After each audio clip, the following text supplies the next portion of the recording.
E eu sempre digo, não importa se a tua empresa não é do mercado de luxo, não é desse segmento, beba dessa fonte. Porque muitas ações, muitas ativações que o mercado de luxo faz, deve ser replicado no mercado mainstream. Tu ganha vantagem competitiva quando tu olha para o mercado de luxo e traz esse conhecimento para o teu mercado tradicional. Olá, seja bem-vindo ao Rocket Lab, o podcast da Boomer. Eu sou seu host Pedro Paulo e o objetivo do podcast é trazermos o conhecimento de grandes executivos de empresas referências no mercado. Essa é uma oportunidade única para você ter acesso a mentes brilhantes desses grandes nomes. Antes de começarmos, gostaria de te pedir para nos seguir nas redes sociais no @boomer.br. Ao final do episódio, se você entender que o conteúdo te ajudou de alguma forma, deixa seu review, tira um print e posta nos seus stories marcando a gente. Esse é o episódio de hoje. Salve, salve, galera! Estamos começando mais um episódio nosso aqui do Rocket Lab.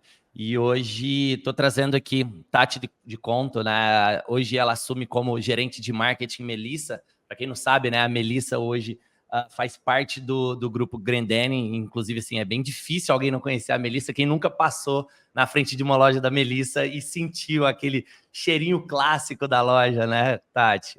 Icônico, né, Pedro? Super obrigada pelo convite. Seja muito bem-vindo aí ao podcast. Obrigada, é um grande prazer estar aqui com vocês e compartilhar um pouquinho aí da minha experiência, vivência no varejo, na Melissa e em outras marcas. Estou super feliz, espero que vocês curtam. Boa, Tati, com certeza, assim, o que vocês vêm escrevendo, né? A gente vai navegar aqui por várias atmosferas, né? Tanto o que vocês estão fazendo aqui no Brasil, quanto a relevância que a marca vem tendo globalmente, né? Pô, eu acho que vocês tiveram aí um golaço, tanto em Milão quanto em Paris recentemente, lançando, enfim, não vou dar spoiler, acho que vai vir isso aí durante o papo.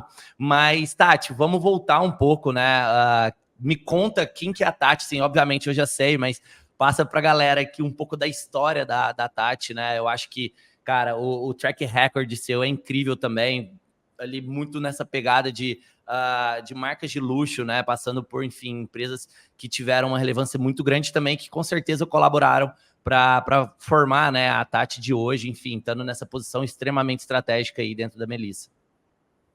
Bom, vamos lá. A história é longa, mas eu vou tentar ser breve. Eu Manda sou bala. Pessoa física primeiro, eu sou gaúcha, moro em São Paulo há 5 anos. Sou formada em administração de empresas, tenho uma pós em marketing estratégico. E a minha carreira, ela se desenvolveu no varejo. Então, eu tive a oportunidade de vivenciar praticamente todas as áreas de uma operação de varejo, o que é super bacana porque te dá um background interessante de 360 de uma operação, sabe? Por mais que tu sente depois numa carreira de marketing, é extremamente importante tu entender como é que uma loja funciona, um time de vendas, as próprias vendas, o mundo digital, o e-com. Então, eu consegui vivenciar um pouco de cada área e aí formando esse olhar 360. Então, comecei... Vou trazer as experiências mais relevantes, tá? Comecei na Renner como buyer de calçados infantis. Depois eu assumi calçados masculinos e era toda a parte de desenvolvimento de produto. Então, desde desenvolvimento de marca própria, adição de marca de terceiros, e aí tu olha a coleção em perspectiva, vê se faz sentido e depois pensa na distribuição para cada loja, né? Se tu for numa loja da Renner do Sul, a coleção que tu encontra é completamente diferente da coleção que tu vai encontrar no Norte e Nordeste. Então, esse olhar, esse entendimento de particularidades de cada região é super bacana porque tu começa a entregar personalização para o teu cliente, né? E quando a gente olha uma operação 360, desde a parte de produto, tu já começa a construir esse olhar. Depois da Renner, então, eu assumi a supervisão comercial da Melissa, onde eu tive a oportunidade de conhecer praticamente todos os estados do Brasil, que foi muito bacana, e também trazendo esse olhar de particularidades de cada região. O produto que funciona no Nordeste não necessariamente é o produto, a cor que funciona no Sul, no Sudeste, Centro-Oeste. Então, era muito foco no comercial, né, em ajudar as operações a se desenvolverem, entender os principais indicadores. ajudar as operações em termos de treinamento de equipe, análise de estoque, sell-out, sell-through, giro de estoque, enfim, uma parte mais mesmo comercial. E também com foco em posicionamento da marca nessas regiões. Então, a gente olhava para a operação, entendia se aquela operação estava fazendo sentido e dando check no posicionamento que a marca estava querendo para aquela região. E se tinha possibilidade também de ter outras operações, e aí falando de multimarcas, né, naquela região. Então, foi um período onde eu desenvolvi muito, assim, o meu olhar comercial. Depois de 2 anos e meio, 3 anos, 2 anos e meio, 3, eu senti muita necessidade de fazer uma mudança. Meu sonho sempre foi vir morar em São Paulo, mas eu sabia que eu não tinha currículo para entrar no mercado de São Paulo. E aí eu comecei a olhar... Você estava no Sul ainda? Oi? Você estava no Sul ainda? Estava no Sul. O headquarter da Grendene é Farroupilha, né? É Serra. Do lado ali de Caxias do Sul. Eu morava em Caxias na época, então ia e voltava todos os dias para Farroupilha. Mas viajava muito. Mas a minha base acabava ficando no Sul, né? No interior. E aí, em algum momento, chamei meu diretor, eu disse, Paulinho, que ele ainda é o diretor da Melissa, Paulinho Pedó, maravilhoso. Falei, Paulinho, preciso de um desafio. Estou acompanhando os números das galerias. As galerias são operações de posicionamento de marca, né? 100% marketing. E eu sei que a operação de Londres não está indo tão bem. Me manda para lá. Assim, bem cara de pau, sabe? E aí ele ficou meio em choque. Ele assim, Tati, deixa eu pensar, não sei, tu me pegou aqui de surpresa. Foram 2 ou 3 meses depois, ele me chamou para conversar e disse, tu vai, mas se a gente resolver abrir operação em Tóquio, eu quero que tu vá para Tóquio e abra a operação. Caraca. Certo. Melhor dos mundos, me manda para Tóquio mesmo. E aí, em 2016, 20 de março de 2016, embarquei para Londres, como a gente fala lá no sul, de mala e cuia, para assumir a Grendene UK, então, que era essa operação da Melissa, né, a Galeria Melissa de Londres, que a gente chamava. Mas dentro da Grendene UK, nós tínhamos tanto o e-com, que atendia todo o Reino Unido, a parte de varejo, que faz parte da galeria, né? Então, a nossa galeria, ela é uma flagship store, mas a gente faz vendas de produto. E tinha um pilar super interessante também, que é um dos pilares da marca, que é a parte de arte. Então, nós tínhamos no subterrâneo da galeria uma sala de eventos, onde nós recebíamos os mais diversos artistas, desde artistas consagrados como Jeremy Scott, Vivienne Westwood, como artistas locais, menores, para realizar exposições relacionadas a alguma coleção vigente do período. Então, foi um momento super importante, tanto a nível pessoal como a nível profissional, porque, né, tu assume uma operação numa outra língua, com profissionais completamente diferentes. No meu time tinha italiano, espanhol, árabe, chinês, então foi uma imersão cultural que eu tive em termos de conhecer pessoas mesmo, sabe? Como as pessoas se comportam, o que elas entendem como venda, o que elas entendem como treinamento, como marketing. Então foi super bacana. Eu fiquei nessa operação durante 3 anos e meio. Nós fizemos mudanças importantes no começo, revisão de processos, fluxos, desligamento de pessoas que não tinham fit cultural, contratação de pessoas. O nosso grande goal... Organizar a casa, né? A gente organizou a casa. E a gente estabeleceu uma meta, né? Que era o nosso grande goal para o time como um todo, que nenhuma pessoa poderia entrar na galeria, poderia sair da galeria sem saber o que era Melissa, sem saber o que era aquela loja, sem conhecer as nossas collabs. E aí foram meses de treinamento, né? Treinamento não funciona uma vez por ano, funciona com consistência. Então foram meses de treinamento. Tu imagina a gente ter que fazer uma mudança de mentalidade de italianos, espanhóis e até ingleses que nós tínhamos no nosso time, para eles trazerem esse calor, essa alegria do atendimento, né, de uma marca brasileira, especialmente Melissa. Melissa fala muito sobre isso. A Melissa é colorida, a Melissa é alegria, a Melissa...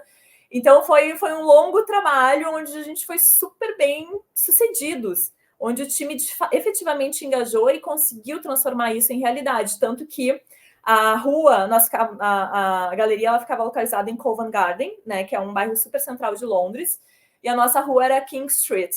E nós éramos conhecidos na King Street como uma loja por ter um atendimento diferenciado, porque a galera não poupava esforços em falar da marca, em mostrar o que era, quais eram as nossas collabs, mostrar o espaço como um todo, levar até a sala de exposição. Então foi um momento... Serem embaixadores da marca mesmo, né? Exato, embaixadores da marca. E era exatamente esse o objetivo, né? Ganhar share de mercado lá, lógico. Primeiro a gente organizou a casa, tornou a marca mais conhecida e aí começou a ver resultados em termos de venda, né? É um processo e é um processo, nesse caso, quando tu está num outro país com uma cultura completamente diferente, ainda mais numa localização extremamente turística, é um processo de formiguinha. Tu tem que ter metas de curto, médio e longo prazo, né? Fazer o follow dessas metas para tu conseguir ver o resultado ali na frente. E ter as pessoas certas para fazer isso. Então, foi muito legal, nós ficamos super satisfeitos com os resultados. Depois de 3 anos e meio... 3 anos e meio? Foi 3 anos e meio. Resolvi voltar para o Brasil. Bateu aquela saudade de casa, do feijão da com comida arroz. Brasileira. Exato. Da família. Sei bem como que é isso aí. Amigos. E é diferente, né? A gente sabe que morar fora é muito legal, tem algumas coisas que funcionam muito melhor do que no Brasil, transporte público nem se fala, questão da saúde. Então, tem várias coisas que te fazem pensar, putz, vou voltar para o Brasil, mas se isso funciona tão bem aqui, só que existe, né, tua família, existe teus amigos, existe uma força maior que te faz voltar, e que foi o que me fez voltar. Então, voltei para o Brasil a convite da Burberry, então, o mercado de luxo, que foi uma baita experiência em termos de entender o relacionamento com o cliente, porque eu acho que é outro game, né? Assim, é literalmente outro universo. É outro game. O patamar, assim, de exigência é completamente diferente. Os processos extremamente bem definidos, onde todo colaborador que está inserido dentro daquela empresa precisa conhecer ele do início ao fim e precisa praticar aquele processo do início ao fim. A relação com o cliente é completamente diferente. Eu fico imaginando a experiência, né? A experiência que esse cliente tem. Eu assim, posso estar errado, né? Mas a Burberry, assim, para mim, é uma marca que, pô, ela pode se assemelhar de certa forma ao Rolex, por exemplo, que assim, a experiência de comprar um Rolex, não é única e exclusivamente você chegar lá, quer um relógio e tal, não, pô, assim, você começa a fazer parte de um grupo seletivo de pessoas que consomem esse tipo de produto, né? Até é bem falado isso, né? O que eu vou trazer aqui na internet, mas por que tu compra um iPhone ao invés de um Samsung? É status, comunidade, né? Tu quer fazer parte de algo, tu quer ter o status daquela comunidade. E as marcas de luxo têm muito isso. Por exemplo, a Hermès, tipo, quero comprar uma bolsa. Não é certo que tu vai conseguir adquirir aquela bolsa, porque existe lista de espera e eles não vendem para qualquer pessoa. Então, o luxo tem uma série de códigos onde eles conseguem traduzir de uma forma muito clara a questão da personalização, da exclusividade. O handmade é super forte nesse mercado. E é o que torna esse mercado um mercado muito resiliente, né? Se a gente olhar para a pandemia, foi um dos primeiros mercados a fechar, mas foi um dos primeiros mercados a voltar. Por quê? Porque existe uma conexão muito forte com os clientes. Não é aquela relação de um mercado, por exemplo, mercado mainstream, mercado tradicional, de que tu dá os teus dados para o CRM, aí quando surge alguma coleção nova, o vendedor vai lá e te manda mensagem. Te manda um SMS. Chegou um casaco que eu acho que é a tua cara. Não é isso, é muito mais profundo. Os vendedores do mercado de luxo têm um relacionamento muito íntimo com os clientes do mercado de luxo. Por isso que o treinamento desse mercado, ele é muito mais... Bom, quando eu entrei na Burberry, em menos de 2 meses, eu fui para Miami, Nova York e Los Angeles para fazer treinamento. Treinamento. É muito forte o treinamento do mercado de luxo, mas muito forte. Porque isso reverbera nas tuas ações com os clientes, nas suas ações da operação, dos processos, né? De tudo isso que engloba esse segmento. E então a minha experiência no mercado de luxo, ela foi muito intensa no que tange esse alinhamento de processos, a importância de ter processos muito bem definidos.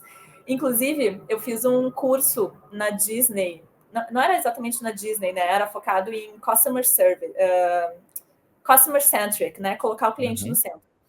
E aí a gente foi para Orlando, nós visitamos Disney, Universal Studios, Harley Davidson, empresas que colocam o cliente no centro. E aí, quando nós estávamos na Disney, foi falado que o segredo da magia da Disney são os processos. Processos muito bem definidos e muito bem seguidos pelos colaboradores. Tu vai num parque da Disney, a sensação que tu tá dentro daquele parque, de que ele recém foi pintado, de que não existe lixo no chão, é que tu tá indo pela primeira vez, toda vez que tu vai, porque é tudo muito impecável. E isso se dá em função de processos. E isso a gente vê no mercado de luxo. Então, além dos processos, essa questão do relacionamento, né? Entender quais são os clientes que investem mais o seu dinheiro, o seu tempo na marca e reconhecê-los como tal, né? Então, são os clientes super VIPs, são os clientes que são convidados no final do ano para um jantar exclusivo no Tangará para 50 pessoas. E aí eles ganham mimos, e aí eles se sentem especiais, e aí é essa conexão que a gente cria. É muito mais do que saber data de aniversário, é muito mais do que saber o nome da filha, é saber o lifestyle desse cliente, é saber se ele prefere tomar água com gás ou água sem gás, com limão espremido ou só com gelo, se ele gosta de pão de queijo ou se ele é intolerante à lactose, e oferecer isso para ele quando ele for na loja.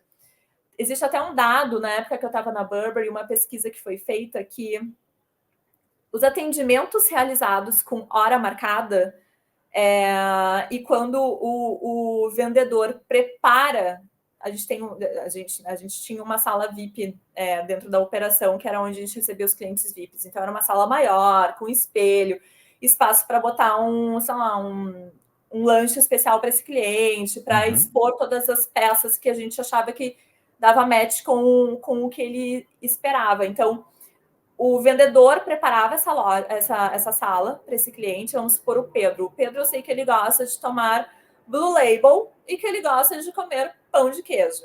Então, a gente marcou... Tu gosta de pão de queijo, né, Pedro? É clássico, um bom mineiro, pô, assim, dá pra ver na cara, né? Dá pra ver, eu tô abrindo até um sorrisinho quando eu falei de pão de queijo. Total. É o ponto fraco, o calcanhar de Aquiles do mineiro.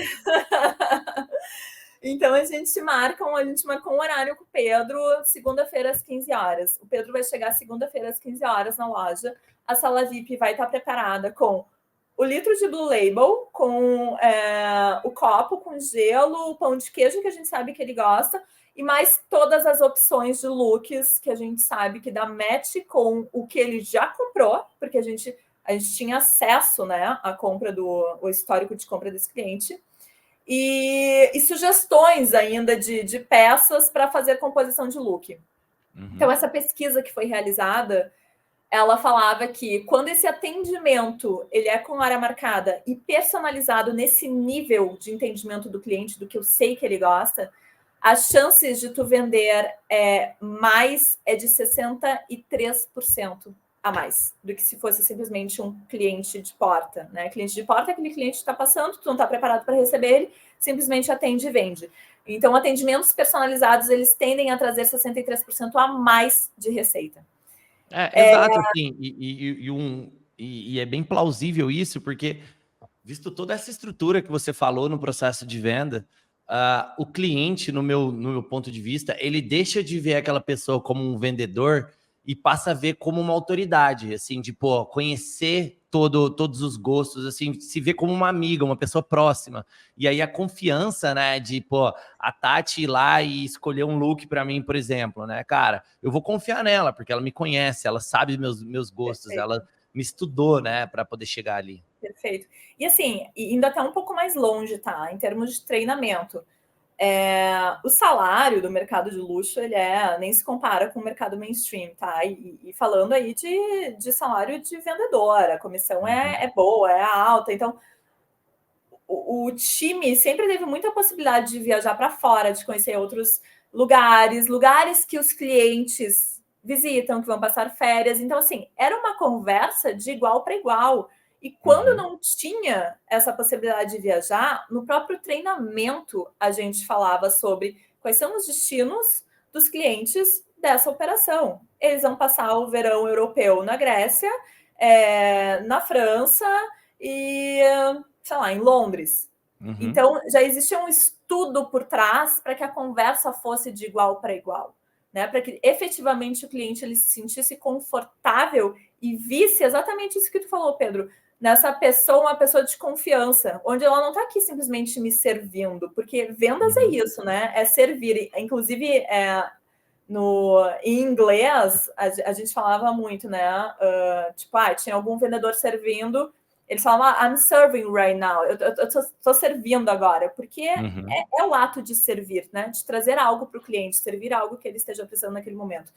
Então, é uma conversa muito de igual para igual nesse mercado. O luxo faz questão disso, por isso que tanto treinamento, tanto conteúdo, para que o cliente se sinta à vontade, para que ele saiba que lá não existe apenas uma pessoa que vai vender algo para ele, que vai servir algo para ele, mas que vai existir uma troca sobre o destino que ele vai passar as férias, sobre o restaurante que ele vai. Então, é um mundo muito inspirador. E eu sempre digo, não importa se a tua empresa não é do mercado de luxo, não é desse segmento, beba dessa fonte. Porque muitas ações, muitas ativações que o mercado de luxo faz, deve ser replicado no mercado mainstream. Tu ganha vantagem competitiva quando tu olha para o mercado de luxo e traz esse conhecimento para o teu mercado tradicional. Caraca, tá aí o primeiro grande insight do episódio. Boa. Voltando, aí saí da Burberry e abri minha empresa, resolvi abrir minha empresa com foco 100% cliente no centro.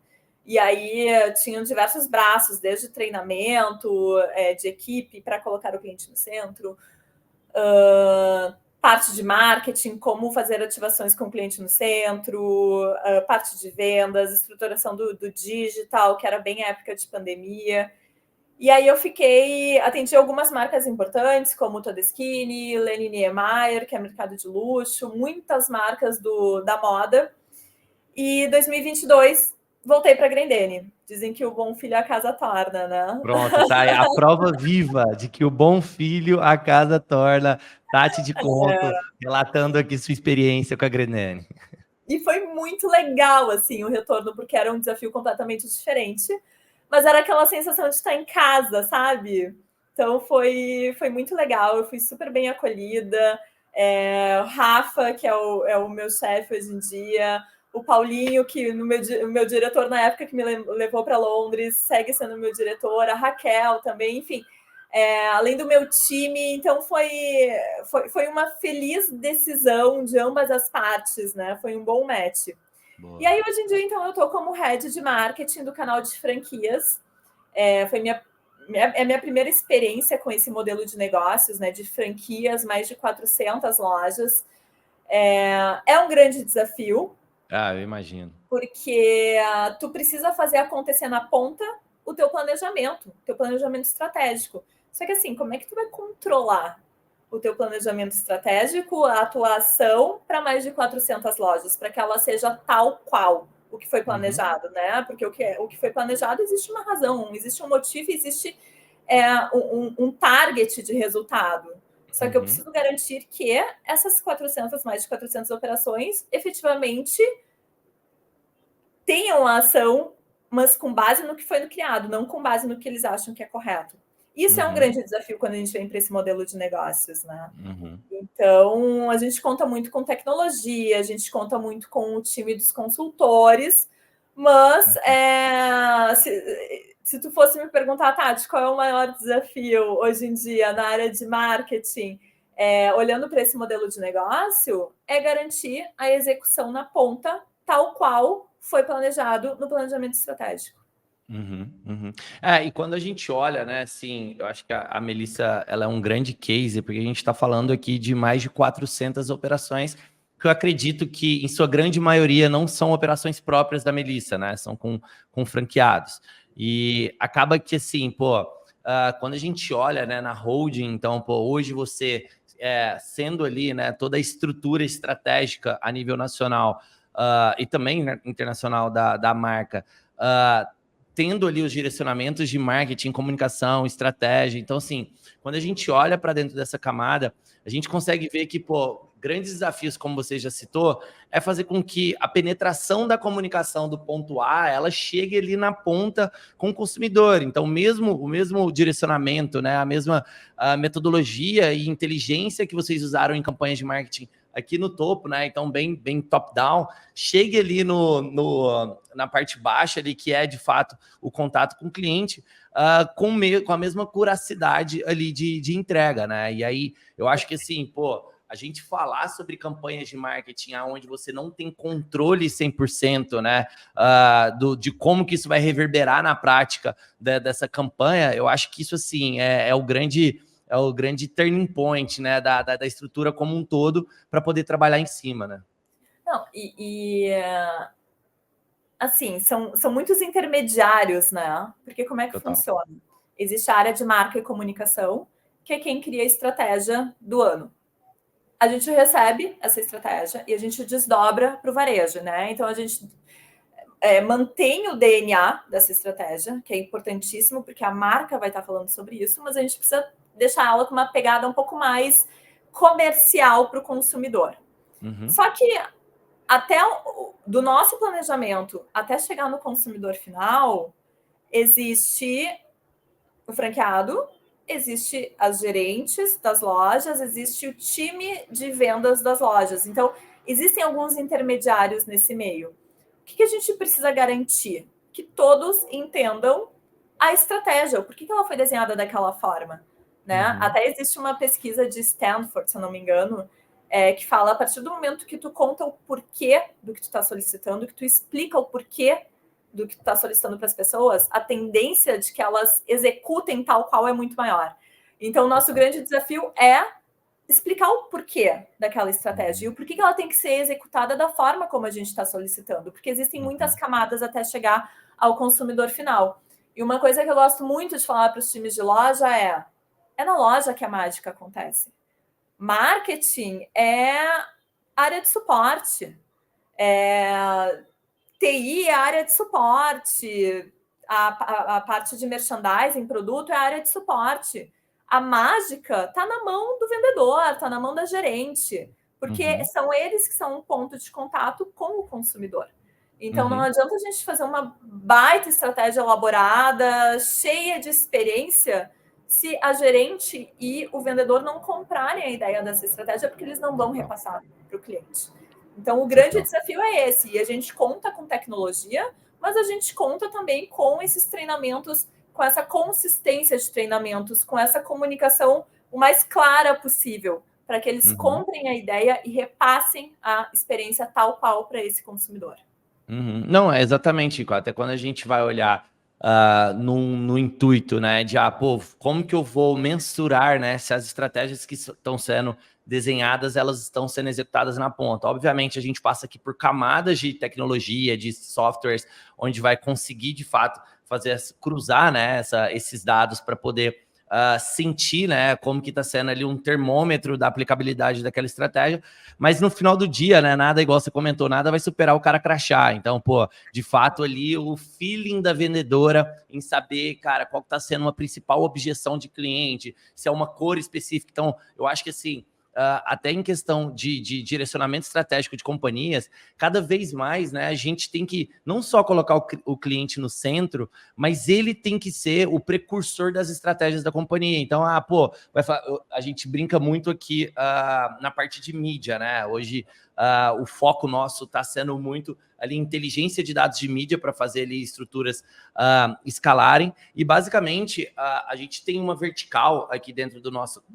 que a gente chama de Growth Lab, né? Que basicamente é um laboratório de testes, onde dentro de todo o budget, né, ali do cliente nosso e da estratégia que a gente vai adotar, a gente coloca o que a gente chama de verba de sacrifício, Que é o quê? Cara, essa verba aqui, eu vou perder ela, eu não tô querendo ter um resultado com ela, mas eu quero comprar dados, eu quero saber como que a minha audiência está respondendo àquele produto, como que a minha audiência está respondendo àquela comunicação, né? Então, o meu objetivo aqui, se fosse, aí pegando um paralelo até com Melissa, né? Imagina se, cara, viessem de vocês como heads ali da companhia, toda a parte de produtização sem ouvir o cliente, chega lá na ponta, pô, talvez uma sandália que não teve fit ali, pô, assim, tem a sandalinha Papete, acho que é Papete que chama, né, uma emblemática da Melissa que perdura anos e anos, né, eu acho que assim, cara... A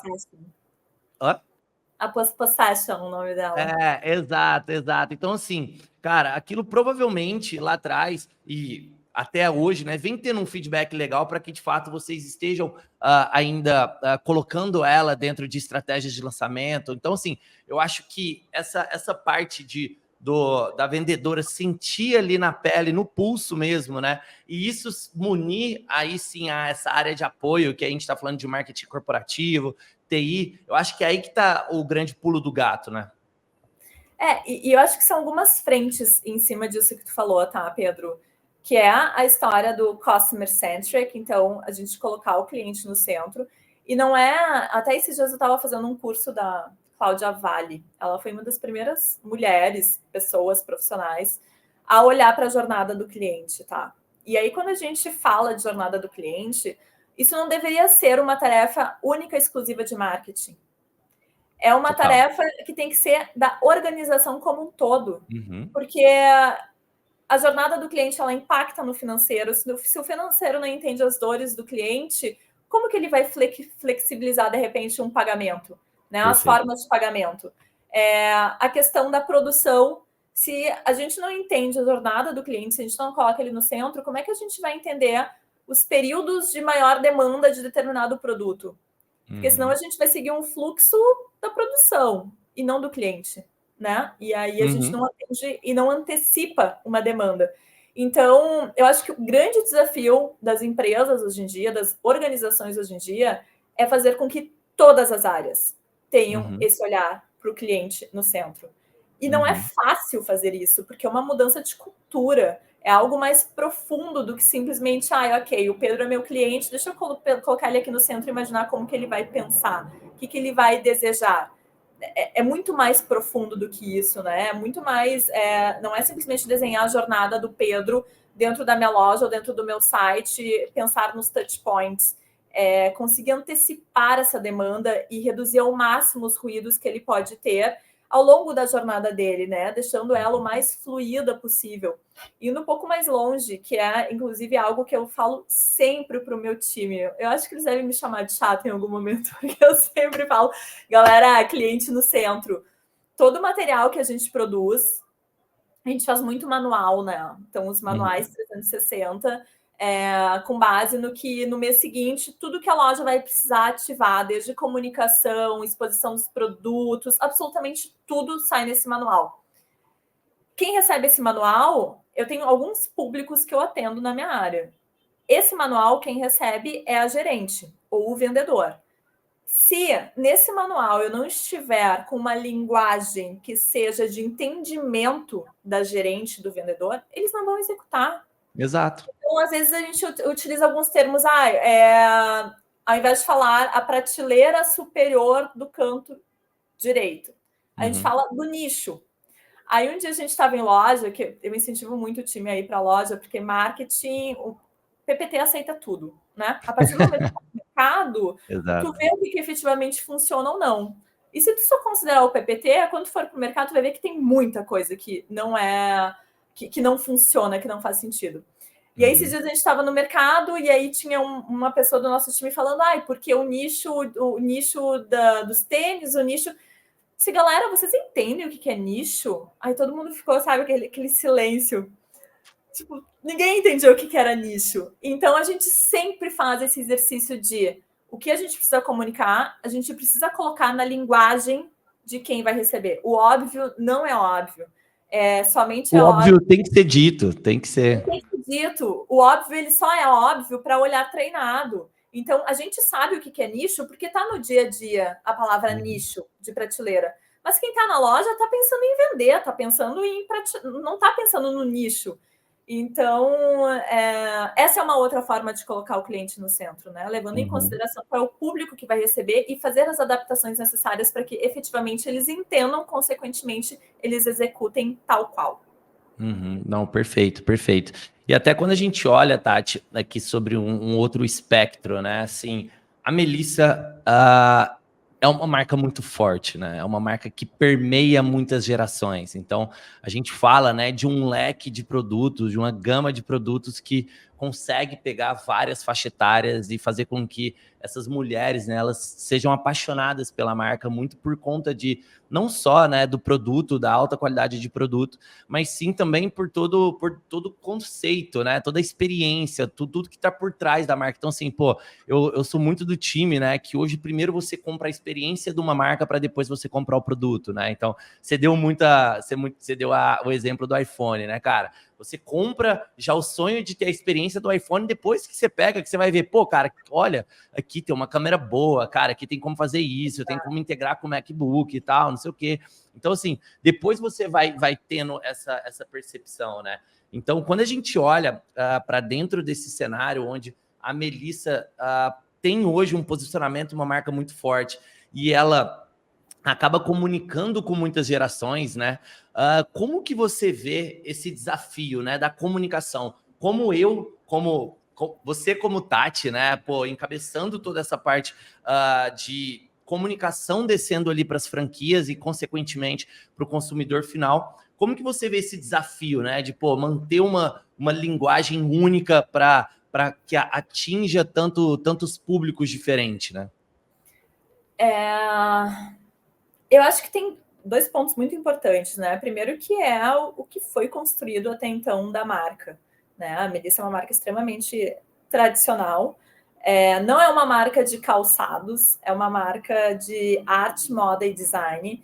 Então, existe toda uma reputação. Eu acho isso incrível, vocês trazerem arte para um produto assim que teoricamente é mainstream, né? E pô, mas cara, você começa a trazer todo um conceito artístico para um produto. Isso é incrível, isso é incrível. Um tempo atrás a gente até falava, né, que era tornar o luxo acessível, quando nós tínhamos collabs, por exemplo, Karl Lagerfeld, Vivienne Westwood.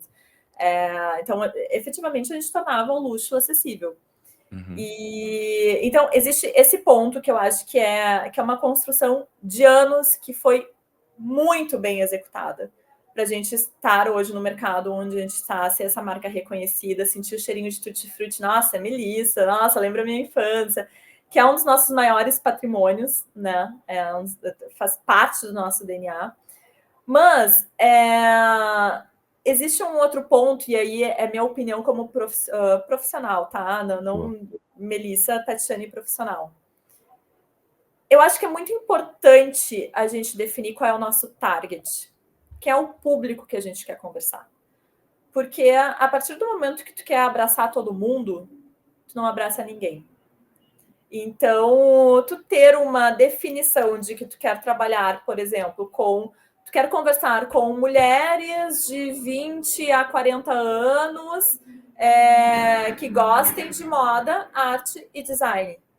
Tu sabe o que comunicar para esse grupo, para esse nicho de consumidor. Porque a partir do momento que tu quer, que tu tenha essa necessidade de falar com todo mundo, tu deixa muito dinheiro na mesa, tu não cria conexão, fica muito... tu não tem profundidade nas tuas ações. Porque é impossível tu conseguir aprofundar qualquer estratégia se tu não tem um público definido. Então, eu vejo que a definição de público é essencial para que tu consiga ter resultados efetivos. Senão fica muito na superficialidade, né? E ainda mais quando a gente vem para uma geração agora, essa geração, né, de agora que está aí, essa geração que está começando a consumir. É uma geração muito mais exigente, é uma geração que quer saber se a tua empresa tem ESG, se fala de sustentabilidade, qual é o propósito. Então, é muito mais profundo do que simplesmente uma relação de marca-consumidor de 10 anos atrás. Então, tu tem que saber muito bem com quem tu quer te relacionar para criar estratégias para esse consumidor. Porque senão tu atira para todo lado e tu tem um retorno muito baixo. E aí, pensando até, falando de indicador agora, né? Trazendo um exemplo aí para a gente aterrissar o assunto. CRM, por exemplo. Tem uma base de, vou dar um exemplo aqui, 2 milhões de consumidores. Algumas ações, é muito legal tu dar esse tiro de canhão para 2 milhões de consumidores. Porque tu vai ter um retorno interessante, mas ao mesmo tempo tu vai ter um investimento maior. O teu ROI ali provavelmente ele não vai ser tão interessante quanto se tu tivesse um disparo mais direcionado para uma base que tenha mais match com determinada ação, com uma comunicação, uma linguagem mais efetiva para aquela base. Então, até em termos de CRM, né? A gente fala primeiro de público, é importante tu direcionar até o público, e aí quando tu olha para o teu público, dependendo do tipo de campanha que tu quer ativar, tu ainda vai ter que trazer mais ainda para o funil, para que tu consiga ter resultados mais efetivos, para que tu tenha um ROI interessante em cima do teu investimento. Porque senão tu faz um disparo de canhão, e de novo, é interessante ter esse tipo de estratégia às vezes, mas ela não sustenta ser executada todos os meses, em todas as campanhas, em todas as datas de calendário comercial. Então... Exato. Até um ponto para acrescentar, né? Eu acho que agora a gente está vivendo uma era, e a gente sente isso aqui na pele, na Boomer, que é a era da personalização, né? Assim, cara, foi aquela época já de que, pô, a marca, ela colocava o produto goela abaixo no consumidor, de tanto bater naquela tecla, bater, benefício. Cara, hoje eu vejo que é muito mais, né? Nessa linha que você falou, que é você entender a jornada do seu cliente. E aí eu trago, né, um paralelo, principalmente quando a gente está falando da geração Z, que é, pô, cara, os novos consumidores, né, que a gente está vendo agora, essa nova molecada que tá vindo aí. E é bizarro parar para pensar que muitas das vezes essa geração, ela não quer que a marca se comunique com ela quer se comunicar com a marca. Então, assim... No tempo dela, né? No ritmo dela e da maneira dela. Então, assim, você pontuou muito bem, né? Essa geração é uma geração onde, primeiro, quer entender os valores e princípios da marca para ver se tem fit com ela, para ela puxar um assunto e falar assim, cara, beleza, agora eu quero te conhecer, mas no meu tempo, sobre os meus moldes. E aí, as empresas, né, principalmente quando a gente fala de varejo, né, B2C, cara, as empresas que não entenderem que esse jogo virou, então que de fato agora a gente precisa dar muito mais espaço para a audiência, né? E tentar maneiras não tão convencionais de contato. Então, assim, cara, foi-se a época também que você ia lá, contratava uma influencer gigantesca, né? E, pô, fazia com que aquela mensagem massiva do produto. Cara, hoje a gente já vê um movimento muito grande com pequenas comunidades. Então, quando a gente começa a falar ali com pequenos creators, né? Que, pô, movem ali uma comunidade, talvez, ali de 2.000, 3.000, 10.000 pessoas, mas que, cara, é tão próximo, mas tão próximo, que isso é o famoso handshake, né?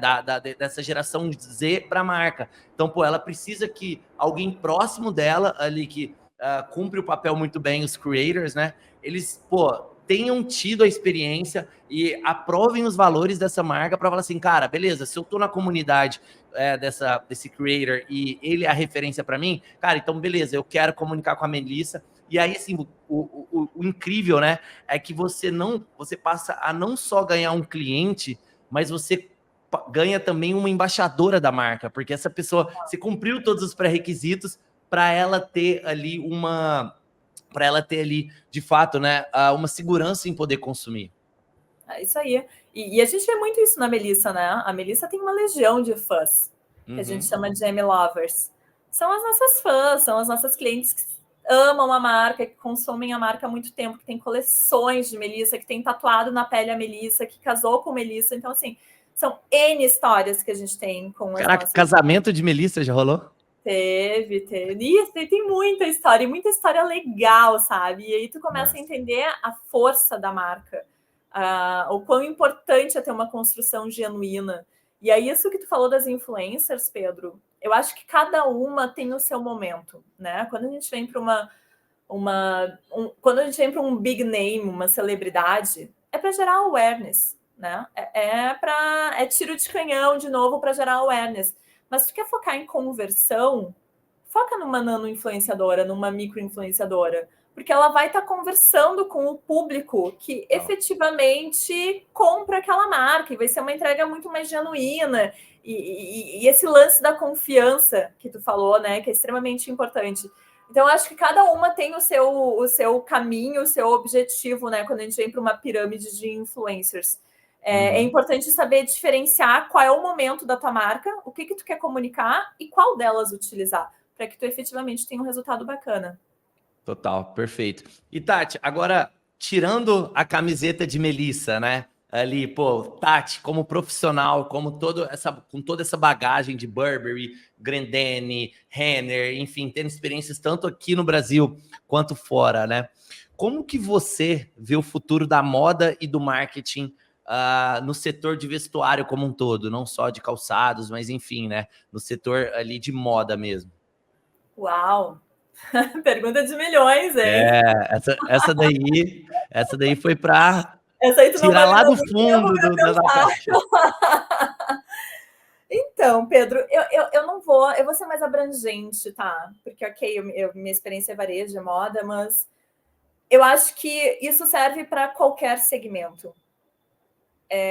Eu acredito muito na personalização. Tem até um relatório que saiu já tem um tempo, da McKinsey, que falava que em 2025 nós vamos estar falando de hiperpersonalização e não mais personalização. Só que vamos olhar para o mercado nu e cru agora. Quando tu vai para algum shopping, quando tu visita operações de varejo, tu vê que nem o básico, não generalizando, tá? Porque tem muita marca boa, muita empresa boa, assim, dando aula de varejo, atendimento e personalização. Mas na sua grande maioria, tu não vê o básico acontecendo. O que é o básico? É ter uma loja limpa e organizada, é ter um atendimento, né, decente, onde o cliente ele é recepcionado de uma forma muito genuína, de uma forma legal na loja, que o vendedor saiba o timing correto de fazer o approach com esse cliente, que não fica ali ao redor fazendo aquela pressão, sabe? Mas que deu um terrorismo ali, e aí vai levar, e aí quer que pegue alguma terrorismo, coisa? exato. Tipo, aquela coisa chata, sabe? Até de WhatsApp, tu dá teus dados, quando tu vê, tem 50 empresas te mandando, 50 marcas te mandando mensagem, o oceano vermelho, né? Que tu tá ali tipo, todas as marcas te querendo. Então, eu acho que o básico não está sendo feito. Só que para a gente chegar nessa pauta de personalização e McKinsey falando em hiperpersonalização, a gente tem que dar uns step backs, né? E revisar processos, revisar fluxos, atendimento, treinamento dessa galera. Tipo, é muito importante o varejo investir em treinamento. Na época da minha empresa, eu lembro que era uma missão convencer a galera de que o time precisava ser treinado. Só que, de novo, é onde a mágica acontece. Não adianta tu investir em inteligência artificial se quem está em contato com o teu cliente lá na ponta não dá o mínimo para o teu cliente, não faz ele se sentir especial, não entrega uma experiência bacana de marca, sabe?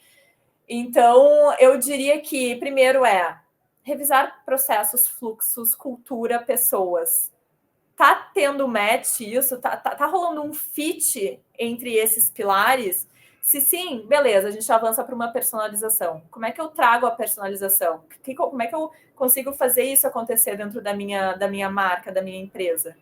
Conhecendo o meu cliente, através de dados. Dados não é nome, não é endereço, não é aniversário. Isso é o básico, isso é informação. Os dados o que tu vai conseguir extrair através de uma conexão para gerar uma relação mais personalizada. É saber o que o Pedro gosta de fazer nos finais de semana, se ele tem filhos ou não tem, em que momentos eu posso fazer essa abordagem, porque o Pedro não gosta de ser impactado diariamente, semanalmente. Então, efetivamente criar essa conexão, sabe? Para depois partir para uma hiperpersonalização. Então, baby steps, sabe? É revisar o básico para depois conseguir avançar. Isso não só na moda, mas o mercado como um todo. no linguajar brasileiro, é fazer o arroz com feijão bem feito, né? É isso, que tem muita gente ainda que não faz. Boa, boa. Infelizmente. E Tati, aqui, para entender, né? Agora já caminhando aqui para o final, quando a gente olha agora, voltando para a caixinha, né, de Melissa, que, cara, assim, eu particularmente sou um grande admirador do que vocês estão construindo, né? Principalmente quando a gente fala não só da identidade da marca aqui no Brasil, mas levando essa identidade brasileira, né, para outros países, enfim. Você trouxe aqui para a gente toda a experiência que você teve ali em Grendene UK, entendendo todos esses desafios. O que você considera, Tati, ser a chave para o sucesso contínuo da Melissa, principalmente num mercado extremamente competitivo da moda global? Eu acho que a gente tem uma identidade muito própria e a gente tem consistência nessa entrega, né? A gente não... surgiu aí uma tendência, alguma campanha, alguma ação que todas as outras marcas estão fazendo. Eu acho que a gente para muito e pensa, putz, isso tem a ver com a gente, tem a ver com o nosso DNA, conversa com as nossas clientes. Então, é ter muito cuidado com o nosso DNA. Não querer absorver todas as tendências só porque é uma tendência, né? Mas respeitar o que a gente construiu até então e entregar para a nossa cliente o que ela espera. Porque senão ela se relacionaria com qualquer outra marca de calçados e não com a Melissa.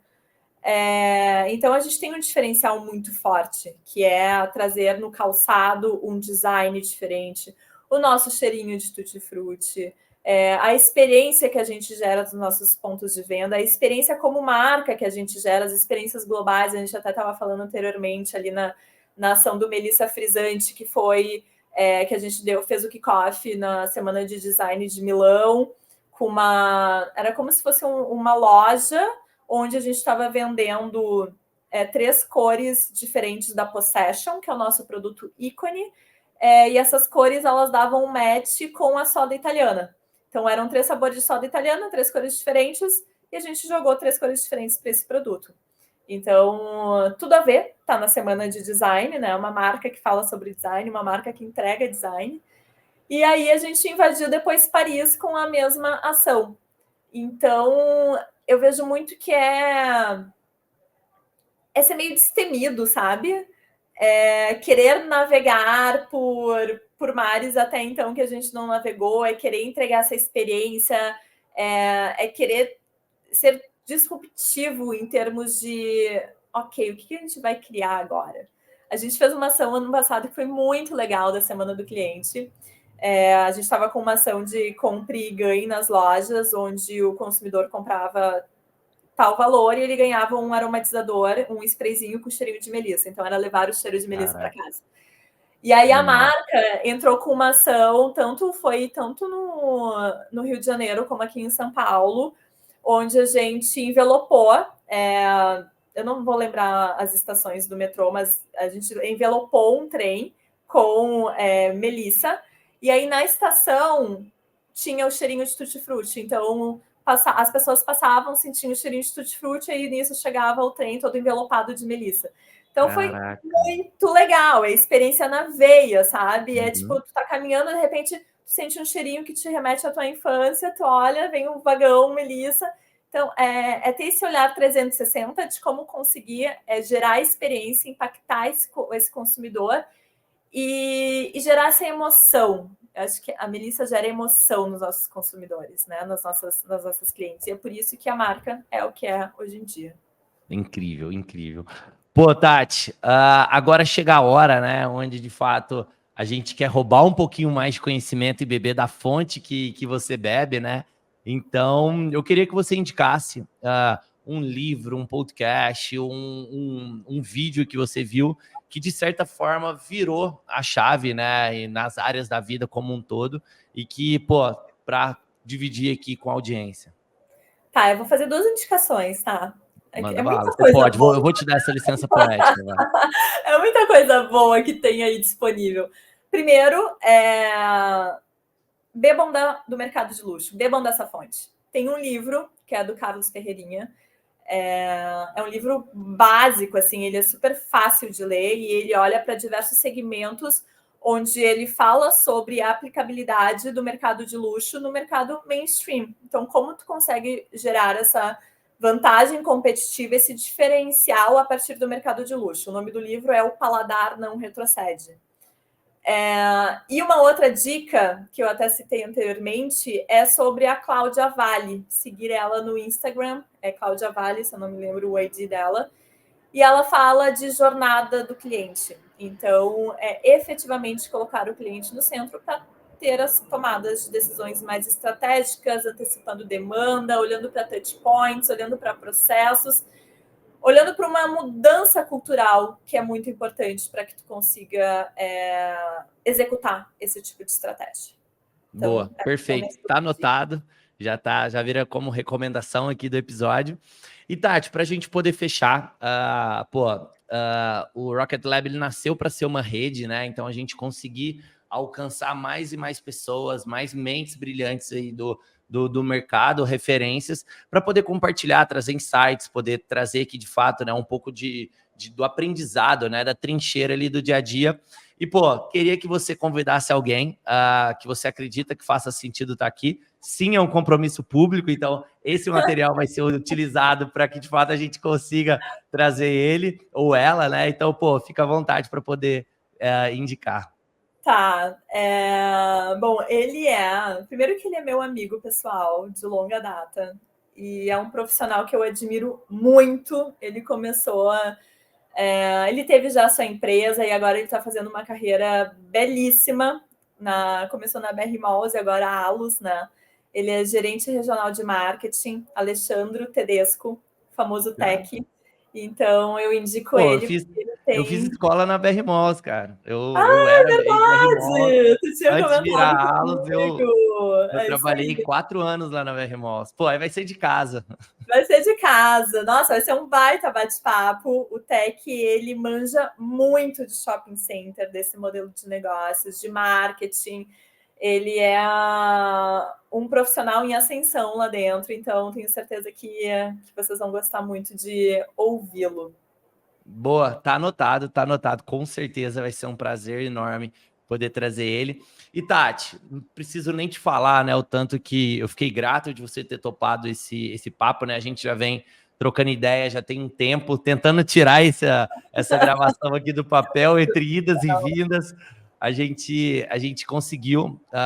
Eu acho que, cara, assim, foi uma aula aqui de branding, uma aula, né, de, cara, assim, o que eu levo comigo, né, é de fato repensar em como que eu consigo aprender com o mercado de luxo para trazer principalmente experiência para o cliente na ponta, independente do meu ticket médio, independente da minha operação, eu acho que sempre tem espaço. E aí a gente começa a entrar em vários âmbitos aqui, como hiperpersonalização, que foi um conceito incrível, animal, que você trouxe aqui. Tati, quero te agradecer muito por ter participado. E, vai ser um enorme prazer a gente acompanhar essa jornada com você. E, foi incrível esse papo que a gente teve aqui. Legal, Pedro. Te agradeço muito o convite. Feliz que a gente tirou do papel efetivamente. A gente está se falando aí há alguns meses, né? Mas em função de agenda nunca fechou. Espero que eu tenha contribuído de alguma forma e muito obrigada por essa troca. Eu que agradeço. Tchau, tchau, Tati. Até mais. Até mais. Tchau, tchau.